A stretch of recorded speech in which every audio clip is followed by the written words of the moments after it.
So today I want to talk about something I realized when I went to jail. A lot of you don't know, but I went to jail last year and I was only there for a few days. Learned a lot of things during that experience. I like to look at it as one of the best things that's actually ever happened to me. Obviously, at the time, it was terrible. A lot of nonsense I had to deal with, a lot of legal stuff I had to deal with. And I'll talk about why I actually went and what I learned from that experience in a second. But ultimately, like most things that are negative or most things that are challenging, it gave me the opportunity to rebuild myself. It gave me a new perspective on life, a new perspective on appreciation. And overall, I just took it as an experience that happened for me instead of happened to me. So I like to look at life as life happens for me and never to me. Every negative thing that I go through, every negative interaction, every difficult situation is meant to teach me something so I can come out on the other end as a better man. And that's exactly what it did. But while I was in jail, I realized something. I realized the power of women. But before I get into that, I'll tell you guys real quick because you're probably wondering why I went. So I went to jail because I filed for divorce when I lived in another state. And I had a lawyer. She was in negotiation with my ex's lawyer at the time. We have two kids together. And she had agreed that on August 10th, which is the date I got arrested, on August 10th, we were going to do a switch. So I was going to start my custody on August 10th because she wasn't allowing me to speak to my kids or see my kids since I filed for divorce on and off for the most part. And I'll try to be accurate. I don't want to like lie on her or anything. But she knows this is true. The communication wasn't consistent and there was no real reason for that. It was just, being bitter, being upset. Right now we're on like terms that I'm okay with. I wouldn't say it's good terms, but she was upset at the time and it just was what it was. You guys know the deal. Women use what you love to try to hurt you. So she wasn't allowing me to see my kids and speak to my kids consistently. And my lawyer and her lawyer had agreed upon a date of us like starting the process of like, let's say 50-50 custody. However, she stopped talking, she stopped responding, and she dropped her lawyer, something like that. Basically, she wasn't responding to us. So, because I knew what school the kids were going to be going to, I showed up at the school. And when I showed up at the school, I was talking to the people at the front in order to put my name on the information so I would be able to, get emails or updates on their grades, whatever like that, stuff like that. And while I was doing that, she walked in and my son was in front and then she was like in the middle and then my daughter was in the back. So as soon as I saw my son, I dropped to my knees semi involuntarily. And when I stuck my arms out to give him a hug, she kind of stepped in the way or blocked my ability to give him a hug. So I used my elbow to shift her out of the way. And I didn't shift her out of the way in a way to disrespect her or to try to hurt her or anything like that. There was some anger behind how forcefully I did it, but she might have took like a step to the left or to the right. And that's me being completely transparent and accurate. I'm not going to say that it was just like a gentle nudge. I'm not going to say that I picked her up and threw her across the room, which actually that's what the police report said because she fabricated it. But that's okay. I'm not trying to bring it up as somebody who's upset. I'm just telling you what happened. I kind of shifted her to the left with my elbow. She took like a step to the left, whatever, or to the right from her perspective. And then I was able to give my son a hug. Now, she didn't even know at the time that she could press charges or anything, but I was snapping. I was just angry. All my frustration of not being able to talk to my kids, and I was a hands-on father. Like my kids were and are everything to me. So I basically had to change my entire life reward system and change my entire personality and just I had to rewire my brain in order to like function without having my kids and having that little family dynamic that I had. I always knew that when I left I would, not have communication and stuff like that with her, but I never expected her to not let me talk to the kids. I never expected her to use the kids as a weapon. To not let me talk to them for months at a time, it's just insane to me. But from her perspective, she has a brother, she's got, family members who are male, so she figures they can step up and do a better job. And as they start talking to themselves in their head, they start convincing themselves that you're a bad man. You'll be a bad influence on their son. You'll be a bad influence on their daughter. You're going down the wrong road. I really don't understand from her perspective. I'm just trying to play devil's advocate, to be honest, because I try to be an honest person in the way I report things and kind of see it.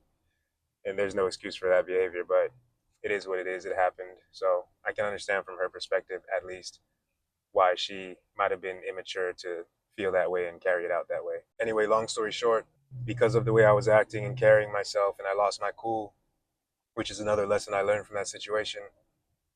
The police officer that was there, she was wearing a jacket, so I couldn't tell she was a police officer. I couldn't see a badge, I couldn't see a weapon, I couldn't see anything. I just thought it was a lady trying to calm me down, and I was like, and I was really looking at her like, who are you? Like, why are you like, get stop talking to me? Like, let me snap, let me do my thing. But she was trying to calm me down because she was the school officer. I had no idea. I would have never gave her that kind of energy if I knew that, but I couldn't see the badge. She had a jacket on. It was cold. It's weird because August. I don't know why she had a jacket on, but I guess August in Florida, it's cold in the morning. It must be because I remember it was August 10th, literally the first day of school, August 10th, at the school. So because of my attitude, obviously, I made myself look like not the person that I am. I portrayed myself horribly. So she really wanted an excuse to lock me up to teach me a lesson because I just looked like an arrogant, loud black man snapping on everyone in a school that's really an elementary school. Like you're in the office just raising your voice and telling the woman off, but it's the wrong place, wrong time, wrong situation. So in a lot of ways, I got what I deserved on that day. Anyway, she goes to the kid's mom and asks her, does she want to press charges? And of course, she says, yeah. She fabricates a bunch of stuff. She says, I lifted her up and threw her across the room and all that kind of stuff. And I got locked up for that. So I was in there, trying to handle it, taking it for what it was, holding my head high. But what I noticed while I was in there was everybody I talked to, pretty much 95% of the men in there were there because of a woman. Every single one, basically. I can't think of one that wasn't. I'm just not going to say 100%, but it just speaks to the power of women, the influence that they have, and the way they can kind of control and manipulate men.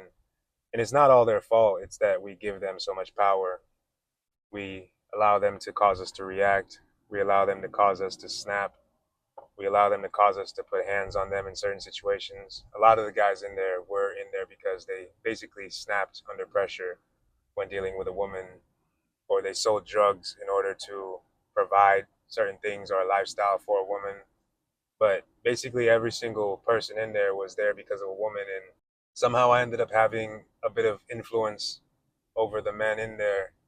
I don't know what it is, but a lot of time it just feels like it's kind of my calling, and God puts me in position to give people information, but they wanted to hear certain things, and I ended up giving like some conversations, I guess like speeches or whatever about women and how we should adjust the way we view them and how we should see them as an asset to our life and not the primary source of our happiness, and how we should become whole before we deal with them because we end up using them to try to fill certain voids in our life.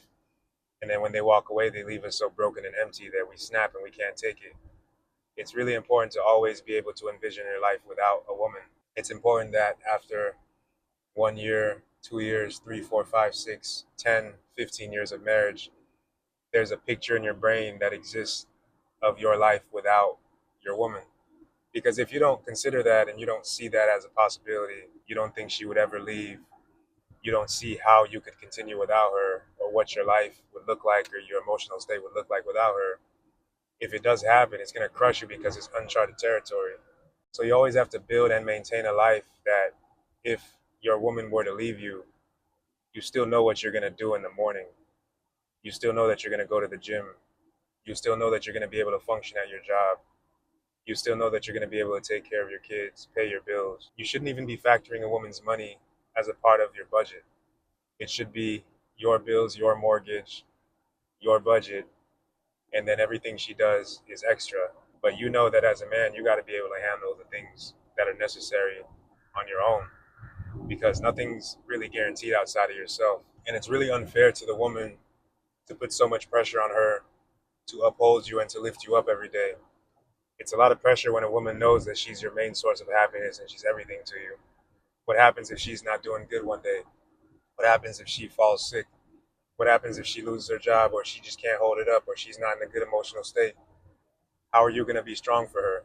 You got to be able to sustain yourself on your own. You can't be depending on her and leaning on her for your emotional well-being. You got to be solid as a man. And a lot of these things that I talk about, I learned them, I won't say from my mom, but I learned them alongside my mom.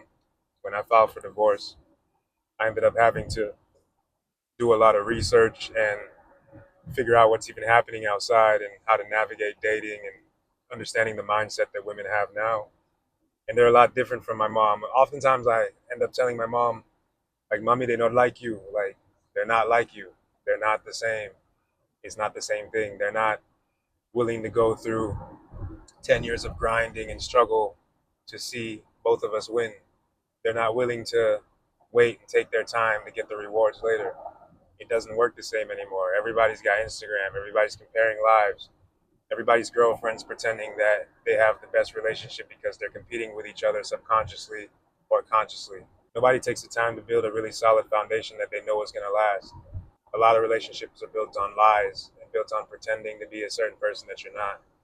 So I try to talk to her about these things. And over time, as she's kind of seen some content and got outside herself, and I've kind of like steered her in a certain direction as far as just having ways to have these things pop up in front of her, she starts to realize, like, she's starting to realize, like, oh, okay, like, I get what you're saying. And we've had moments of like, oh, snap, like, I see what you're saying. Like, yeah, mommy, it's not like that. It's not like it was back in the day when it was you and my dad. We're from an island, so it's not the same thing anymore.